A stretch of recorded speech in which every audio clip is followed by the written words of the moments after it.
Hello students, ये आपका part 7 video इस चैप्टर का। पार्ट 7 वीडियो में सबसे पहले हम लोग जानेंगे आज परिमेय और अपरिमेय संख्याओं के बारे में, रेशनल एंड इरेशनल नंबर। तो चलिए सबसे पहले देख लेते हैं परिमेय संख्या और अपरिमेय संख्याएं होती क्या हैं। तो मैंने चैप्टर के शुरुआत में भी आपको बताया था कि परिमेय संख्या कोई भी संख्या जो p बटा q के रूप में हो, जहाँ p और q क्या है, पूर्णांक है। ये p और q क्या है, आपके पूर्णांक है, और q not equal to zero, denominator में कभी भी जीरो नहीं होना चाहिए, के रूप में लिखा जा सके, परिमेय संख्या कहलाती है। जैसे 2/3 -4/7 -3, क्योंकि इसके कुछ नहीं बटा में तो एक है, 0 4/3 है ना, 7, ये इसको सुनिए तो इसके बटा में एक है। तो ये परिमेय संख्या है जिन्हें हम लोग p बटा q के रूप में लिखते हैं, और q 0 के बराबर में कभी भी नहीं होना चाहिए, जहाँ p और q क्या है, आपके पूर्णांक दिए गए हैं। तो इस रूप में जो संख्याएं होंगी वो आपकी परिमेय संख्या कहलाती है। और अगर मैं परिमेय संख्या के मानक रूप की बात करूं,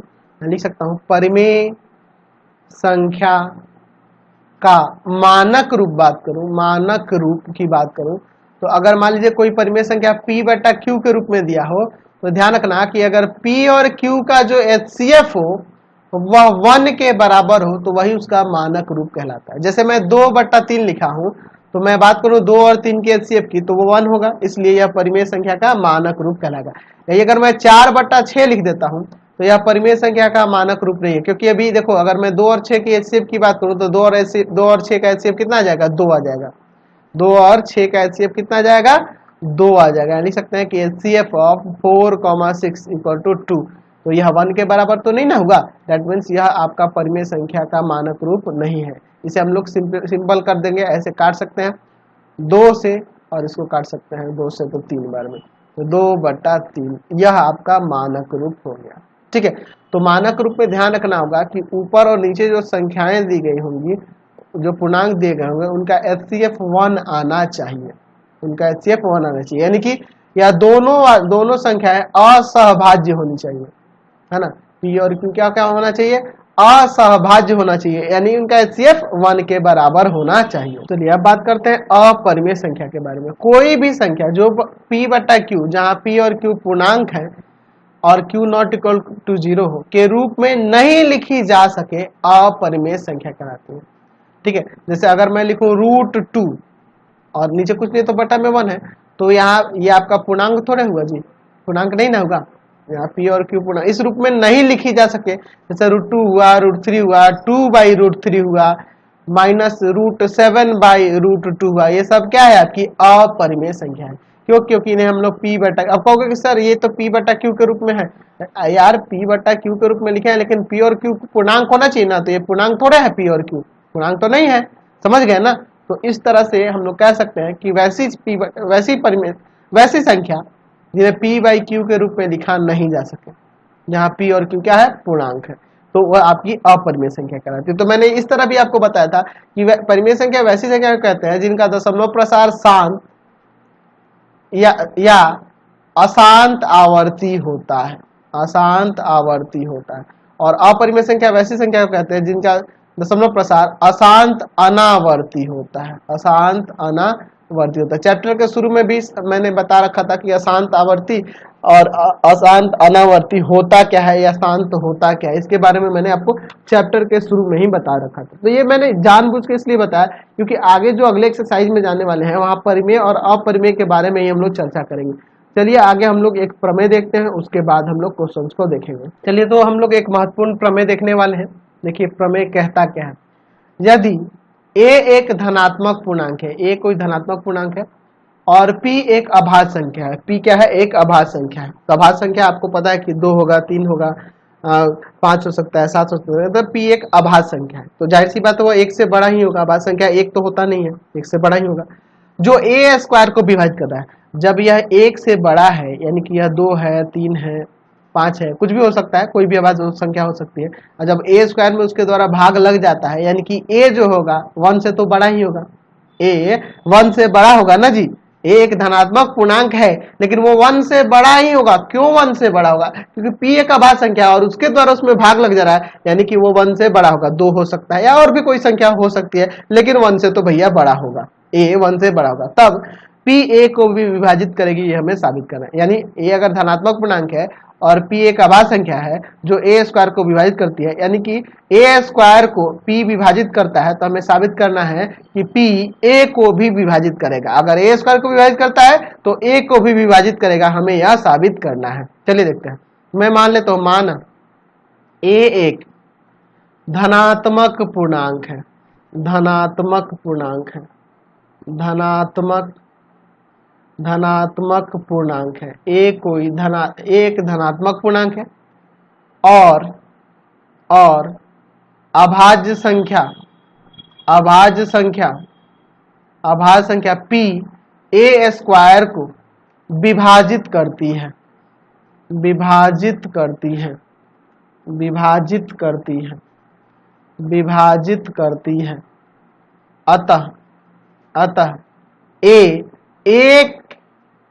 अतः ए एक धनात्मक पूर्णांक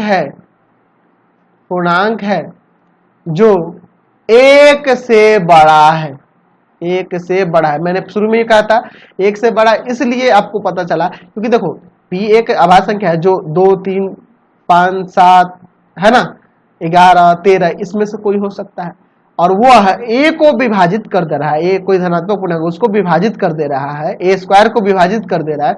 ए स्क्वायर को जब विभाजित कर दे रहा है यानी कि वह एक से बड़ा होगा, एक से बड़ा ही ना कोई धनात्मक पूर्णांक होगा, क्योंकि एक लेंगे तो एक का स्क्वायर एक होगा और एक किसी भी अभाज्य संख्या द्वारा भाग नहीं लग सकता है, समझ गए ना, यानी कि वो एक से बड़ा होगा। चलिए अब आगे बात करते हैं।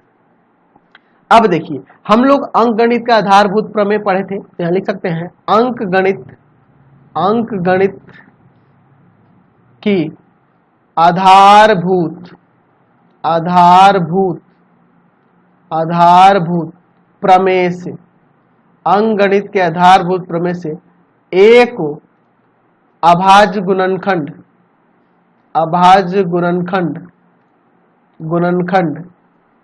के रूप में व्यक्त किया जा सकता है।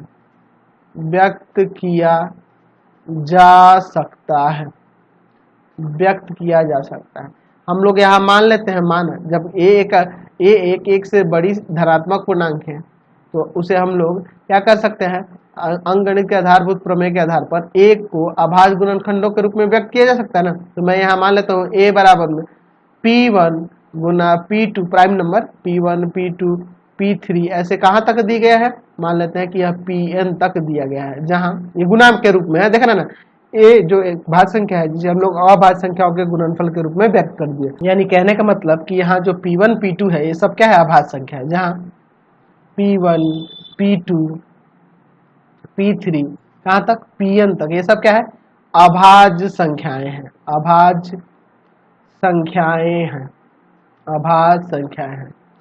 अच्छा, अब क्या करते हैं, इसमें भाग ए स्क्वायर कर देते हैं, दोनों तरफ स्क्वायरिंग करते हैं। तो यहाँ से ए स्क्वायर यहाँ लिख देंगे, दोनों तरफ वर्ग करने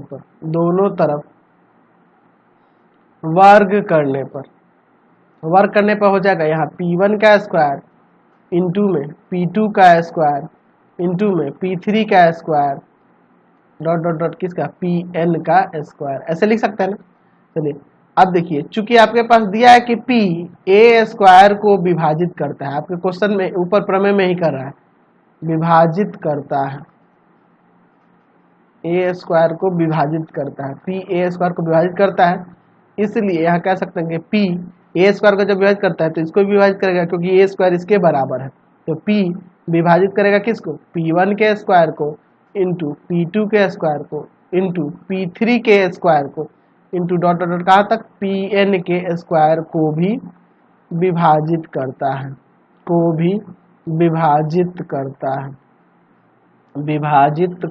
है, ठीक है। चलिए तो यहाँ लिख सकते हैं आप अंकगणित के आधारभूत प्रमेय से अंकगणित के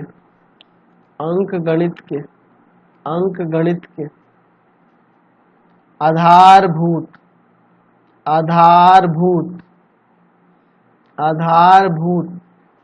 प्रमेय के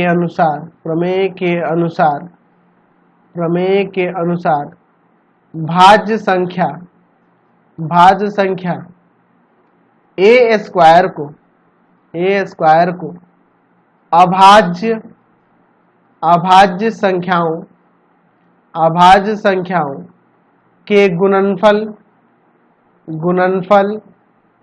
के रूप में अद्वितीय रूप से, बताए थे ना, अद्वितीय रूप से व्यक्त किया जा सकता है, ठीक है, व्यक्त किया जा सकता है, कह सकते हैं ना। अच्छा, इसमें एक चीज छूट गया, घातों के रूप में, अभाज्य संख्याओं के धनात्मक घातों, यहाँ पे लिख सकते हैं पॉजिटिव घातों, यहाँ पे मैं लिख देता हूं, यहाँ पे ऐसे डैश देके लिख देता हूं, धनात्मक घातों के गुणनफल के रूप में अद्वितीय रूप से व्यक्त किया जा सकता है। यानी कि यहाँ पे हम लिख सकते हैं कि P जो होगा P1 का स्क्वायर इंटू P2 का स्क्वायर इंटू P3 का square into dot dot dot कहाँ तक Pn का स्क्वायर को विभाजित करता है, ऊपर भी हमने दर्शाया था। अच्छा, तब हम इससे ऐसे भी तो लिख सकते हैं कि P जो होगा P1 P2 P3 dot dot dot कहाँ Pn में से एक है, समझ गया ना। कहने का मतलब यह P जो है इसी में से कोई एक है, क्योंकि ये इसको विभाजित करता है, इनके वर्गों को जब विभाजित करेगा तो इनको भी, इनमें से ही ना कोई एक होगा, P1 P2 P3 dot dot dot Pn में से कुछ एक होगा, इन्हीं में से कोई एक होगा, तभी ना उसको भी विभाजित कर दे रहा है। अच्छा, यानी कि यहाँ कह सकते हैं, इसलिए P1 into P2 into P3 dot dot dot कहाँ तक Pn का एक गुणनखंड है, तभी ना इनके प्रोडक्ट का यह गुणनखंड है, इसमें से जब एक है तो यानी P इसका एक गुणनखंड है, और जब गुणनखंड है अतः यहाँ कह सकते हैं कि P ये देखो, ये एक, इसके जगह पे हम A यूज कर सकते हैं, क्योंकि A बराबर में हमने लिखा था P1 into P2 into P3 dot dot कहाँ तक Pn तक, मैंने ऊपर शुरू में ही ना लिखा था, तो इसके जगह पे हम लोग ले सकते हैं A, इसको हटा के लिख सकते हैं ना, P1 into P2 into P3 dot dot का Pn का एक गुणनखंड है, तो P A का एक गुणनखंड है, A का भी एक गुणनखंड होगा ना, क्योंकि ये किसके बराबर है, A के बराबर है, इसलिए P A को विभाजित कर रहा है, जब वो उसका गुणनखंड हुआ तो विभाजित करता है ना। तो इस प्रमेय से हमने क्या देखा कि अगर कोई आपके पास धनात्मक पूर्णांक A दिया है, जिसमें P से, जिसके वर्ग में P से विभाज्य हो जा रहा है, तो P A को भी विभाजित करता है, यानी कि किसी धनात्मक पूर्णांक का वर्ग किसी अभाज्य संख्या द्वारा विभाजित होता है, तो उस धनात्मक संख्या में उस अभाज्य संख्या से पूर्णतः भाग लग जाएगा। यानी कहने का मतलब कि अगर A स्क्वायर P से विभाजित है तो A P से भी विभाजित होगा, समझ गए ना।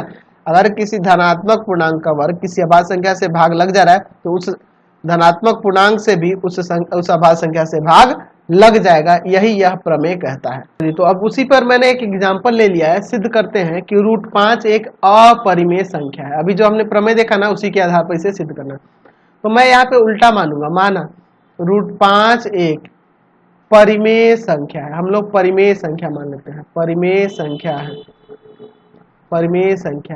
जब ये परिमेय संख्या है तो हम दो पूर्णांक A तथा B इस प्रकार ले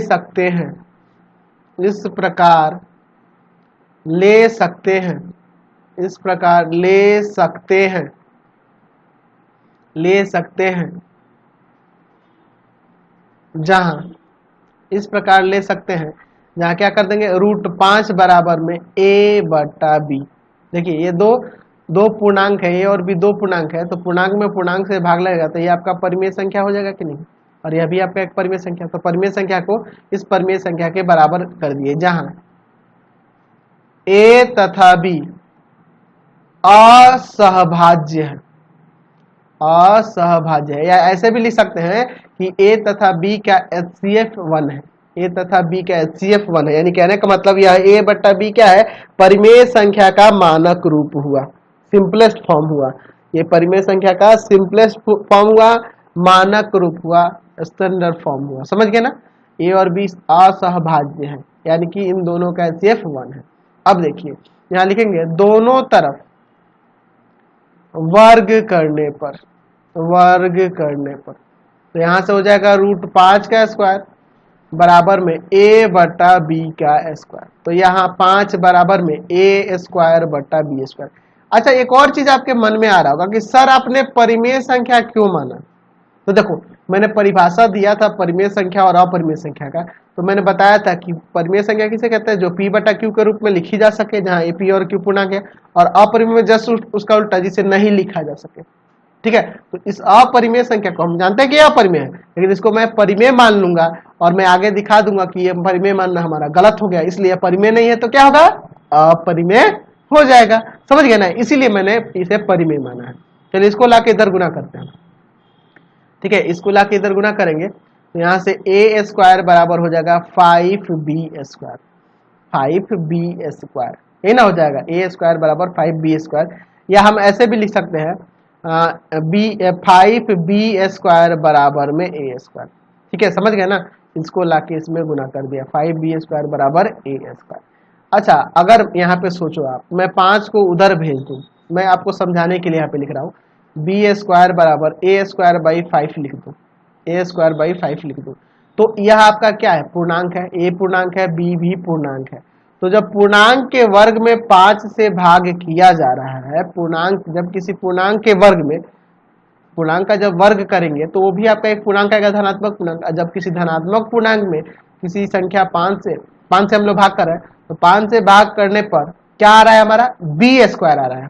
देख रहे हैं ना, a स्क्वायर में 5 से भाग करने पर यहाँ पूर्णांक के वर्ग में 5 से भाग करने पर हमें एक पूर्णांक का वर्ग प्राप्त हो रहा है। देख रहे हैं ना, इसका मतलब ये ना हुआ, जब पूर्णांक का वर्ग प्राप्त हो रहा है तो पूर्णांक का वर्ग एक पूर्णांक होगा, और पूर्णांक प्राप्त होने का तात्पर्य यह हुआ, धनात्मक पूर्णांक प्राप्त होने का तात्पर्य हुआ कि यह इसके द्वारा इससे पूर्णतः विभाजित है। ए स्क्वायर में पूरी तरह से भाग लग जा रहा है तभी ना बी स्क्वायर आ रहा है, क्योंकि बी आपका एक पूर्णांक है और पूर्णांक का वर्ग भी एक पूर्णांक ही होगा, धनात्मक पूर्णांक हो जाएगा। और धनात्मक पूर्णांक कब प्राप्त होता है, जब आप सोचो, मान लो 22 में 2 से भाग करते हो, एक बार में 2 0, एक बार में 2, यहाँ पे शेषफल 0 आ गया। जब पूर्णतः भाग लगता है तभी ना हमें पूर्णांक प्राप्त हो रहा है। तो पूर्णांक के वर्ग में हम 5 से भाग कर रहे हैं तो हमें पूर्णांक का वर्ग प्राप्त हो रहा है, यानी कि यह पूर्णतः विभाजित है। तो इसलिए यहाँ क्या कह सकते हैं, इसलिए यहाँ कह सकते हैं कि इसलिए a स्क्वायर 5 से विभाज्य है, 5 से विभाज्य है। अच्छा, जब a स्क्वायर 5 से विभाज्य है तो हमने अभी पिछला प्रमेय देखा, अगर किसी धनात्मक पूर्णांक का वर्ग या किसी पूर्णांक का वर्ग, किसी पूर्णांक का वर्ग किसी अभाज्य संख्या से, 5 एक अभाज्य संख्या है, किसी अभाज्य संख्या से विभाज्य हो, तो यह कह सकते हैं, अतः यह कह सकते हैं कि a 5 से विभाज्य होगा। अभी जो प्रमेय पढ़े उसके अनुसार विभाज्य होगा, a 5 से विभाज्य होगा। अब मैं यहां पर मान लेता हूं, माना a बराबर में 5c, जहां c एक पूर्णांक है, जहां c एक पूर्णांक है, जहां c एक पूर्णांक है। चलिए अब यहाँ पे रखता हूँ इस वाले में, 5b स्क्वायर बराबर में एक जगह क्या रखना है, 5c का स्क्वायर। तो 5b स्क्वायर बराबर आ जाएगा 25c स्क्वायर, ये जाएगा भाग में, यहाँ से प्राप्त हो जाएगा b स्क्वायर बराबर 5c स्क्वायर।